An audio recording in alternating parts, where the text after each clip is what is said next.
Ah ouais. En termes de fatigue, on a quand même notre petite fatigue, mais on s'est quand même pas mal économisé à la différence d'autres convois, où les gars ils font en continu, et c'est simplement des relais conducteurs, où en fait on s'arrête jamais, puisque finalement quand il y en a un qui conduit, il y a toujours le deuxième qui regarde un peu ce qui se passe. Là pour le coup, nous on a pris le temps de dormir, et c'est quand même appréciable, puisque après derrière, s'il y en a qui vont enchaîner le boulot, hein, je pense à beaucoup de personnes pour le dimanche, et ben on n'est pas trop éclaté.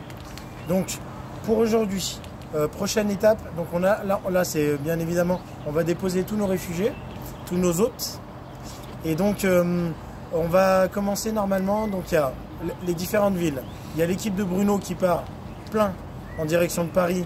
Normalement tu as appelé tous tes contacts.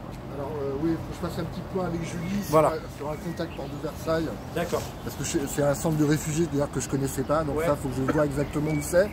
Pour le reste c'est géré.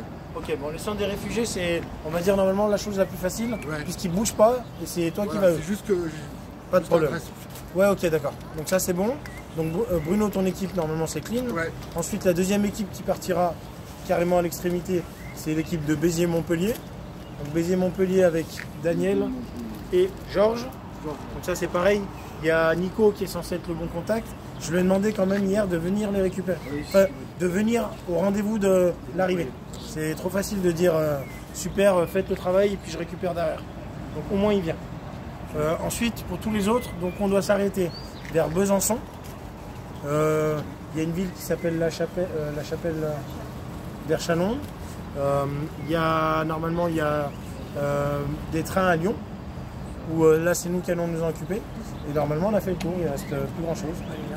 Et puis il y a les tiens qui partent avec toi. Donc ça, excuse-moi, je les ai zappés, mais pour le coup, Marie-Pierre, c'est la seule convoyeuse qui va repartir avec des réfugiés qu'elle ramènera chez elle. Donc pour le coup, elle fait la mission jusqu'au bout, puisque c'est CDI. Il n'y a plus de durée indéterminée. Donc voilà, pour les convoyeurs, c'est réglé. Je pense que même si on leur a mis un petit coup de pression au moment du train, et on n'avait pas le choix, parce ça s'est joué à la minute près.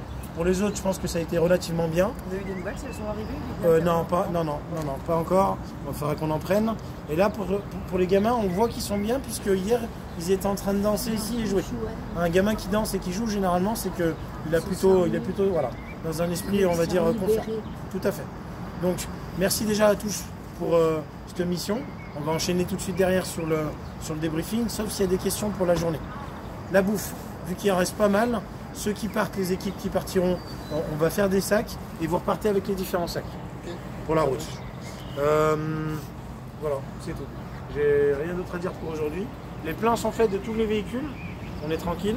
Et pour les payages, comme on l'a déjà dit au début, sauf... De quoi? Ouais, enfin pardon. Les pleins des véhicules pour lesquels j'aurais dû le faire.